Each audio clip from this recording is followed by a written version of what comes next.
This state of enlightenment or pure consciousness, awakening, reveals that there is no beginning nor end. It's just an idea. God itself did not begin. You did not begin. The world did not begin. Consciousness did not begin. Everything has been here, always will be here, and in a changing way. You see, you won't always be here as what you know yourself as, because you change every day. You're not this little bundle of joy baby that you once were.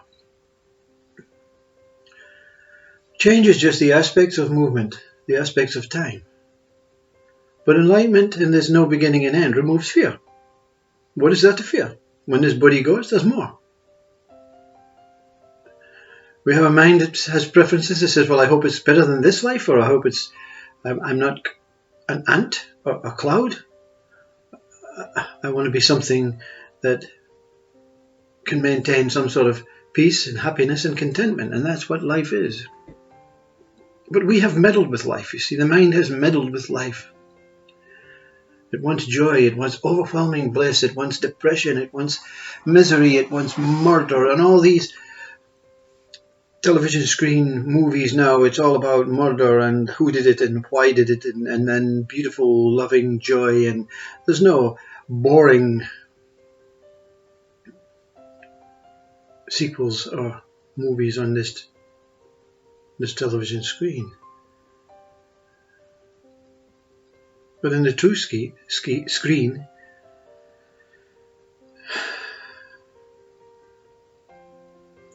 there is nothing. What happens when beginning and end is seen through, and therefore fear also has been overcome? What is the next stage, you see? That's what I would be asking if I was listening to a speaker of enlightenment that said there's no beginning, no end, and no fear. So what do you do in your life, Mr. Speaker? What does it consist of? Well, there is no consistency. It's like the band is just playing out the music. There is no structure. It's not going to have an encore. It's playing on, playing on.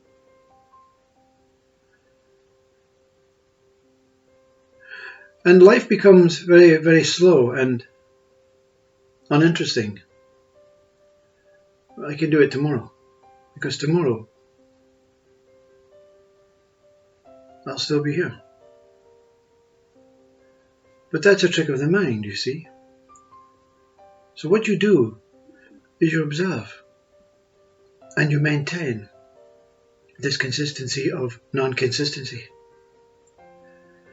You let life move you.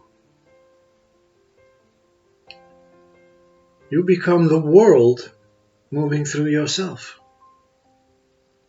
You're stable, non-moving, non-interested. Your mind has been squashed like a fly on the windscreen.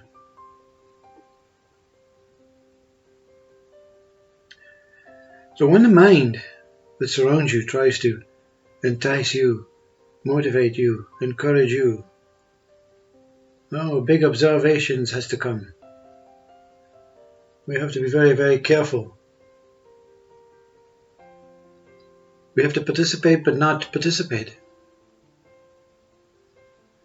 We have to live a life of pretense for the others, but for yourself it's a life of emptiness, a life of nothingness. And the mind of ego comes and says, yes, you're bored. You have to get over this. I want you to move up and down and fluctuate. But you know that when you look for joy, joy cannot be here without suffering, without anguish. No opposite can be here without the other one. When you look for pleasure, pain will show its face. How can you measure pleasure without pain? So you're inviting back into the body all these states that keep it overly working so many hours of overtime, and the only thing you care about is your body. But not in a compulsive way. You just like your body. You don't want to portray your body. You don't want to show off your body. You don't want your body engaging in things it feels it does not want to participate in. It's going to overwork in that situation. You only live for the body, because the body is only living for you. And it's a full circle of enlightenment, of awakening, of that process of self-inquiry. I am not the body. You have to move out of the body to see the body for what it's worth. It's worth all the diamonds, all the gold, all the money, all the riches in the whole universe. I would not trade my body for any of it. And that goes on in this life.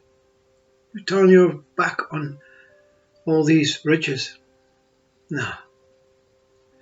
Temptation. Another way to keep the ego activated, fluctuating, loving itself, controlling you, the mind and the body, the soul and the spirit, the consciousness that one is. So enlightenment is a life of non-interest, of emptiness. Nothing is really taking place. Nothing matters. But you're looking from beyond that I. And if this, whatever I am, has to pass something down to the viewers, the listeners, to the generations that come behind, I is the secret. This internal I. It's not a number, it's not a syllable, it's a knowing. When I is taken within and I is moved around in this body as free as a bird to fly into any area, any crevice, I is free within I. Me.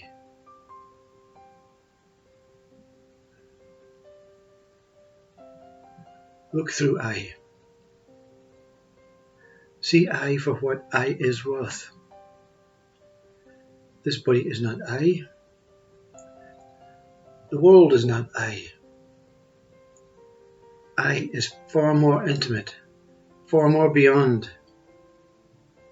I is reality. When there's only I that exists. I cannot exist without consciousness. But when consciousness goes,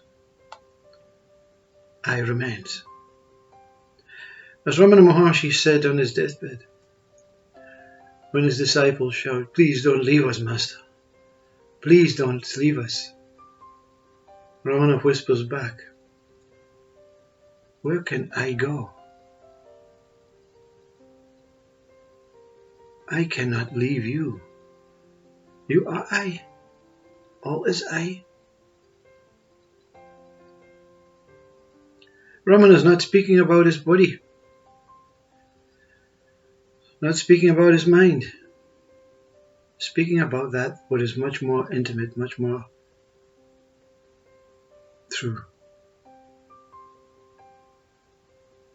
The meditation, the mantra is I. Take I, swallow I, and leave I to simmer in that pot within I. within this minuscule I. I is life, life is I.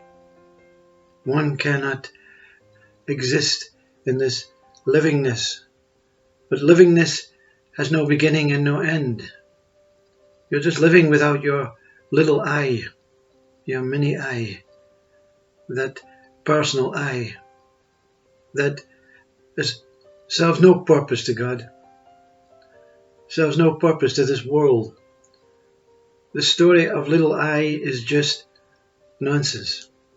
The CV, the education, the learning, the intelligence is of no importance to the true I that one is.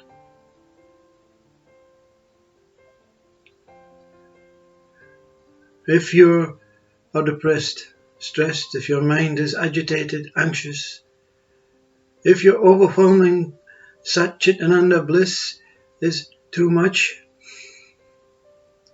return to I. Just let I come within.